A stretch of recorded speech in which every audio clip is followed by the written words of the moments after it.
Okay, just to give you quick update lang dito sa mga tanim natin sa baba.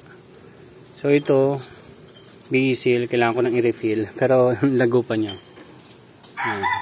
So ito yung colitis o yung amaranth, pero mapansin nyo, may problem dun sa ano niya, dahon. Baka trips, possible trips. Pero yung iba goods, pero yung iba hindi nga. Ayun o, palagay ko mga trips nga yan siguro. So ito naman, mga mustasa. Ito kailangan nang i-refill kasi hindi na umaabot yung tubig dun sa ugat niya. Pero may mga tama siya ng leaf miners. Yan, leaf miners. Yan. Kaya hindi ko sure, baka itigil ko yun dito sa baba. Ito naman, ito ay Thai basil. So hindi ko pa kasi nailipat lahat sa soil. Pero kumuha tayo ng dalawa niyan, ilalagay natin sa rooftop. Yan. So ito mga talong, kaka-transplant ko lang yan. So ito yung gawa-gawa kong parang pang bottom water, plastic. Pero pag nakahanap ako ng tray, nakasukat nito, ito, bibili na lang ako ng tray. Mas madaling gamitin yon. Ano lang yan, temporary. So yan. So plastic. Yan sa ilalim. Tapos yan, bottom watering. Nilagyan ko lang tubig ngayon. Yan. So hopefully mag-absorb siya ng maayos. So pala hindi ko pa didiligan. So kailangan diligan yung mga sweet basil, amaranth, tapos Thai basil. Yan.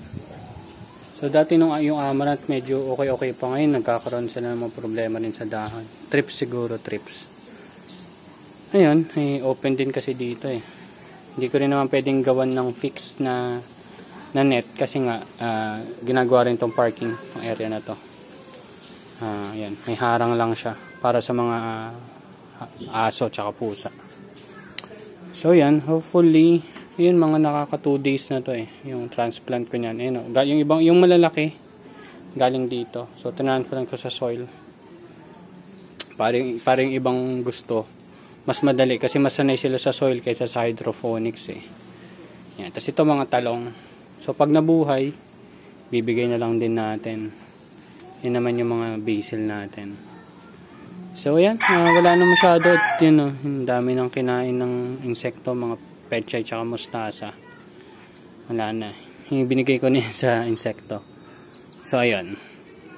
So medyo negative, medyo mahirap talaga pag walang net dito sa location ko kasi medyo ma-insekto siya.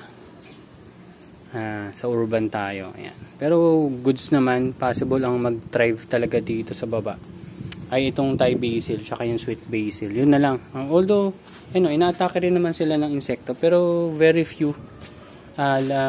Minimal lang naman talaga, tas kaya namang pigilan. So may paunti-unting leaf miner, pero hindi nila paborito tong mga basil eh. Hindi ko lang sure tong talong kasi galing to ng indoor. Tapos kakalabas ko lang ngayon, kaka-transplant ko lang from hydroponic setup. Yan. So ayan yung mini garden dito sa baba. Okay, update ko na lang kayo sa susunod. Bye bye.